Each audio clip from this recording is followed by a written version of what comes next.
Today we're talking about feeling stressed out, but more importantly, what are we going to do about feeling stressed out? I'm going to take you through some practical steps and tips that you can apply right now that's going to make a difference to how you feel. So let's deal to that stress, get you in a calmer state, making you feel more in control. So step number one is I want you to brain dump everything that's going on in your mind right now that's stressing you out. Pen, paper, and write it all down. Empty your mind. If you carry it around in your mind and you don't put it onto paper and create a structure with it, it just cycles over and over and over again. You then have an emotional reaction to those noisy thoughts. You get more stressed out. Because you're more stressed out, your mind starts racing even more and it becomes a vicious cycle. So we're just going to interrupt that cycle and take everything that's in your mind and put it onto a piece of paper. The second thing I want you to do is I want you to look at that list and I want you to see on the list of things that are stressing you out, where is your focus on the future.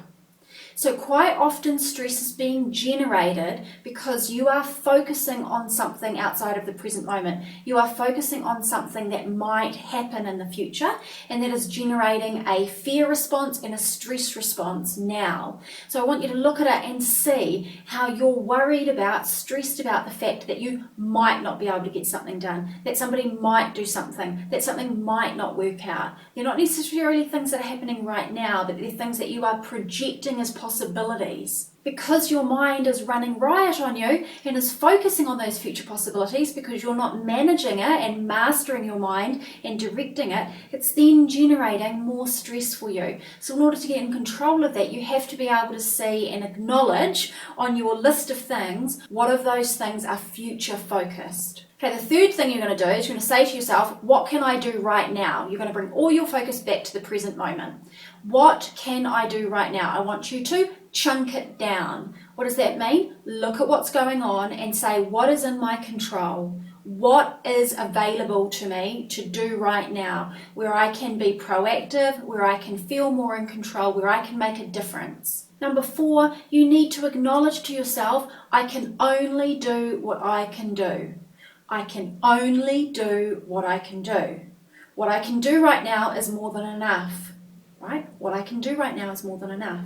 Because often stress is being generated because there's all these things that need to be done. You feel like you can't do all of those things. You feel that what you can do isn't enough. So retrain your mind, start having a powerful dialogue with yourself. I can only do what I can do, and what I can do is more than enough. When you train your mind that way, your thought processes are going to hone in on that. You're going to feel slightly calmer as a result. Okay, tip number 5 is take one small step. You've identified some things that you could do that are in your control. You're using a mantra to support yourself. Now take one small step.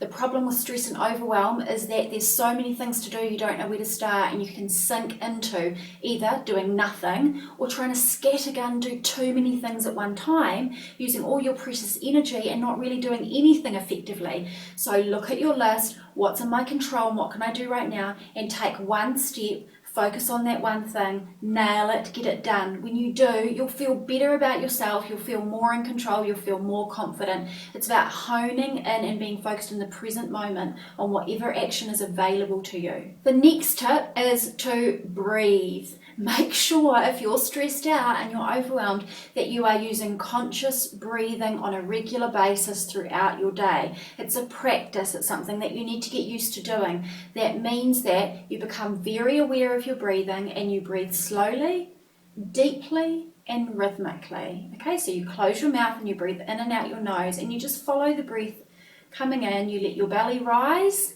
like yogic breathing. You let your belly rise as you breathe in and then you let it gently fall as you breathe out. If you do slow, deep, rhythmic breathing, you calm your mind and body.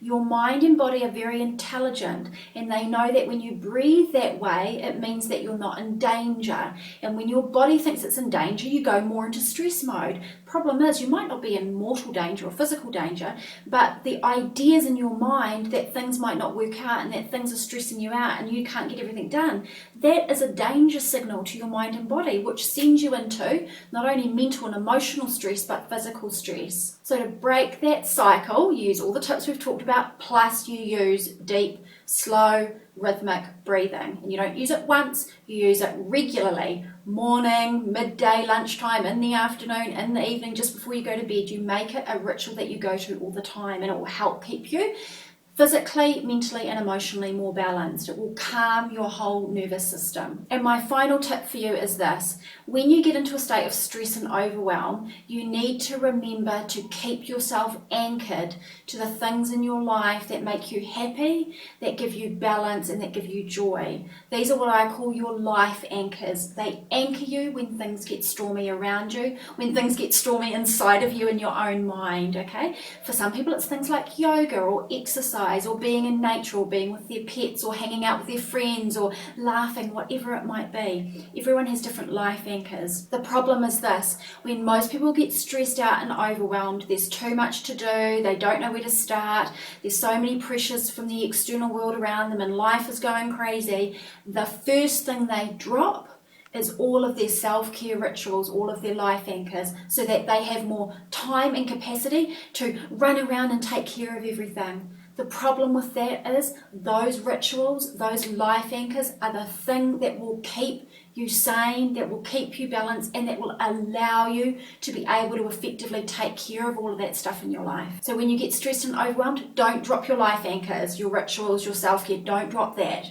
In order to take care of everything, you must keep them at the center of your life and let everything else revolve around it.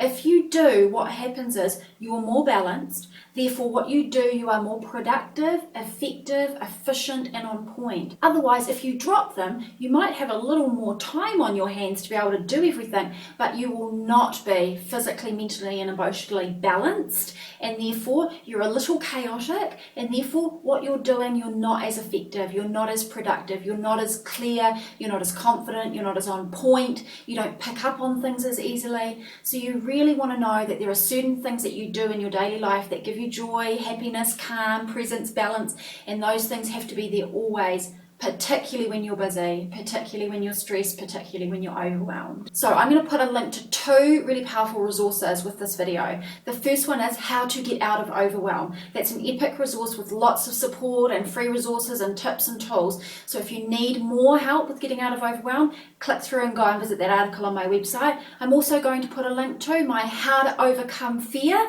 the ultimate guide to getting yourself out of fear state. That's a really useful guide as well, because a lot of stress is combined and merged together with fear. So when you're in stress and overwhelm, it's usually because you're fearful of what might happen. So I want you to take both of those resources on my website, utilize both of them as well as the tips in this video. If you need any more help, you can reach out. Please do leave a comment in the comments area below and I'll reply right back to you. If this has been helpful, please do give it a thumbs up and share it with anyone you know that might find it useful. Please do subscribe to my channel if you're here on social media so we can stay in touch, and I am super looking forward to seeing you again really soon for more daily inspiration with Bea.